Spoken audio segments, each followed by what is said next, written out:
Good morning, everyone. I will try to go quickly as the last presenter. Thank you, Professor Polaris, and the organizer to invite me for this interesting workshop. I'm very delighted to be here. As Professor said, this is a concrete example on waterfront areas and how SDGs can be a tool for equating economic valuation and sustainable development on a specific case of waterfront industrial districts in the case of Baku in Azerbaijan. And as you understand, we are now moving from national level to the capital cities coastal line. So let me just start by explaining in some photos the context of the Baku city. That was already said. The Baku has the huge history on urban development, and it last 200 years in two words, like this medieval and oriental old city, which looks like Baghdad, were transferred into westernized European city. Within the incorporation of the city of Baku from Persia to the Russia. Then you see the Soviet area development on the given photo. This is the emblematic building of Zaha Hadid Cultural Center in the Baku city, and the residential buildings. And the current urban development area is post-Soviet urban development projects, which focuses on more on remediation of public spaces and waterfront areas. And waterfront areas are important because historically the city of Baku has experienced the oil activities on waterfronts onshore, but today it's offshore. So one of the challenges of the city of Baku is how to remediate this legacy of industrialization related to oil. So at the heart of this all, the transformation, huge transformation as the different layers of the city, historical layers, is the oil. So significant urban transformation is related to oil and gas, and this all urban transformation, which is related less than last 10 years, was what Professor Hejazi said. The centralized system, in some cases, can offer the opportunities in terms of to advance more and to not lose the time for reglementation and other things. So the Baku today is experiencing to create its image in global city inspired by Dubai and American cities. By building the skyscrapers, malls, highways, emblematic buildings, etc. It has the objective to attract the population and tourists and investors. But all this goes with a little consideration of sustainability in terms of urban development and resilience aspects, which is, needless to say, is ignored, as we see also in other cities, as in middle cities in Dubai and others. The history of Baku's urban development has been documented also here in Harvard School of Design. Professor Ibla, who's member of my doctoral committee for my research in Geneva, just recently published a book on Baku oil and urbanism, which shows clearly how the oil and urbanism related in a specific city, and the oil creates itself, the urban development. So in two words to say that how the city was developed. At the beginning of the 17th century, it was a small city with 1,500 population. After the incorporation and when the Nobel brothers, Rothschild and Rockefellers came to Baku at the beginning of the 20th century, Baku had a tremendous urban development and demographic growth. In less than 100 years, Baku's population was grown in 200, 300 times, which is very significant for that period of time. So today, city of Baku had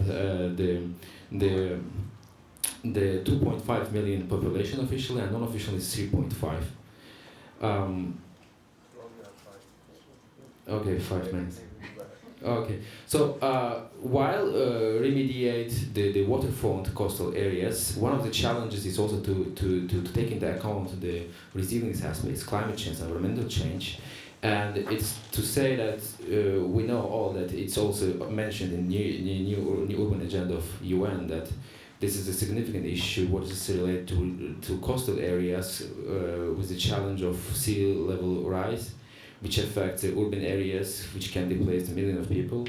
And it's also important to say that 60% of world's population lives in coastal areas. So there are some additional risks, thank you, for related to inland sea, as Caspian Sea. So this is inland, this is a pattern of urban development, industrial development, as I said before, it's offshore, with the companies as BP, Statoil and others, for oil activities, seismic risk, and ongoing fluctuation rise of sea level. And this message is to say that there is a scientific consensus that the sea level rise, sea level fluctuation at the Caspian Sea can go, its fluctuation is 4 meters, so it can go up to 0.5 and drop 1.5. So let's see how it's related, how it's taken account in the Baku's context. So one of those challenges is like the legacy of industrialization in the city. So huge concentration of industry near the city center, mixed territory, hybrid territory, and the level of contamination. So within the given challenges, we should think more in multiple and multi-dimensional intervention, reflection, rather than to have unidimensional, unisectorial retrofitting. So in a specific example, so this was the eastern south part of the Baku city, as you see, I mentioned it here on a map. So this area was transformed into big and huge public square. It's like 150 hectares. So of course that gives economic valuation of the neighborhood, but social and economic aspects are ignored.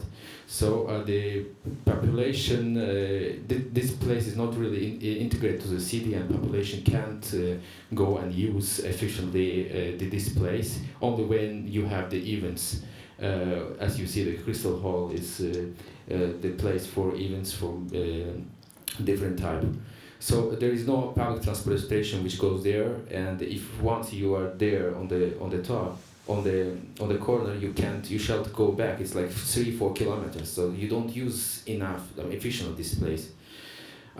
This to say that the project where the government spent the $1 million had all the focuses primarily on economic valuation and beautification rather than have the complex aspects taking account the different targets of SDGs. Here was another example of the waterfront area. As you see, it's an oil-contaminated area, Black City, which was transformed into the White City.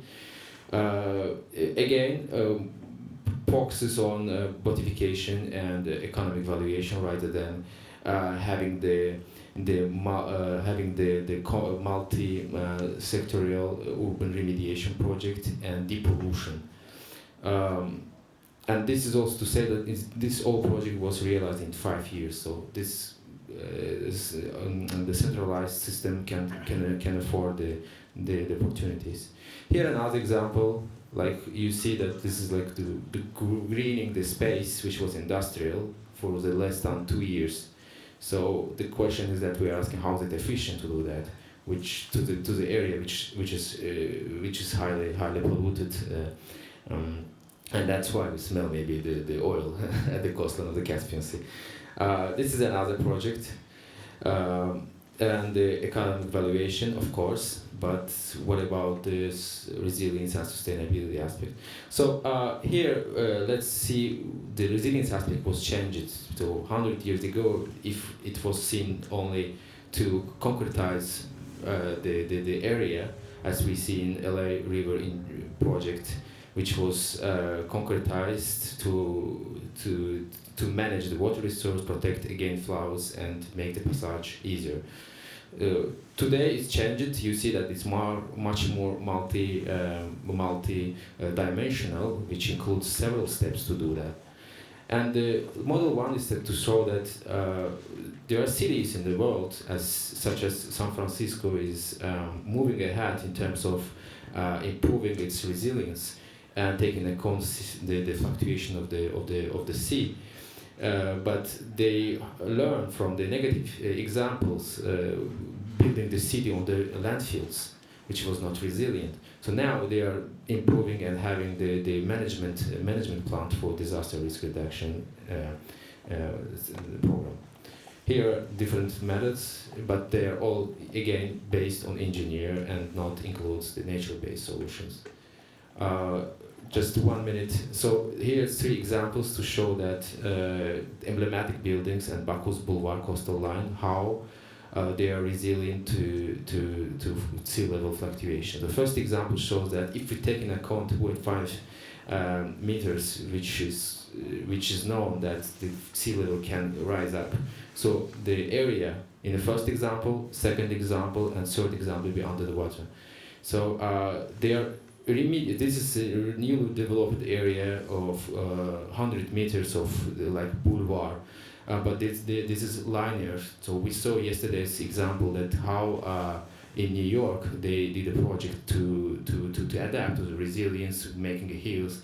So here it's a new developed area, but do not really include the resilience aspect, only by giving the tampon zone for 100 meters if in case the water will flood this area. So SDGs can play a role on that. And we have to have the holistic and hybrid approach in urban planning rather than to be focusing on one sectorial issues. So SDGs, so this is one of the last slides. So the approach should be such as the methods approach taking account in the climate change and the multiple challenges which were already presented here. In a given context, the approach should be to remediation of industrials as interdisciplinary and sensitive, based on nature mixed engineer-based solutions, and which should build the resilience, adaptation to climate change and mitigation also, and which should after integrate blue and green assets and integration of infrasystem.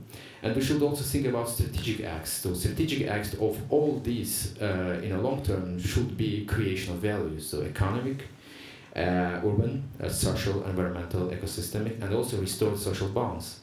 Personal satisfaction of each one in created new spaces, disposition of social life and social cohesion. We know what happens in the cities, the metropolization, social tensions, concretization of natural environment. So we should have this in mind while we're trying to fabricate a new space. So this method is related to different targets of SDGs. So key messages